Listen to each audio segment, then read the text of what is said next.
Mainit na balita, naglabas na ng subpoena ang Department of Justice kaugnay sa kaso ng mga nawawalang sabungero. Detalye tayo sa ulat on the spot ni Salima Refran. Sam?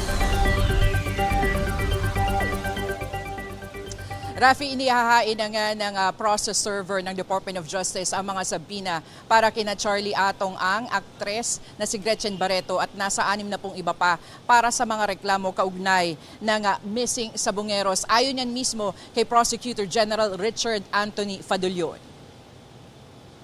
Para ito sa preliminary investigation sa mga reklamong multiple murder, kidnapping with serious illegal detention, enforced disappearance, paglabag sa Anti-Graft and Corrupt Practices Act, direct bribery, corruption of public officials, obstruction of justice, at paglabag sa international humanitarian law. Sinimula ng pagsisilbi ng sabpinas kagabi at nagpapatuloy ito ngayong araw.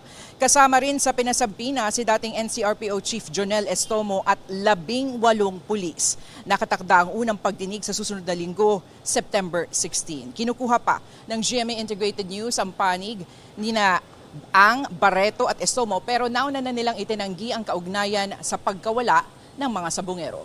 Yan muna ang latest mula nga dito sa Department of Justice sa Maynila. Rafi. Maraming salamat, Salima Refran.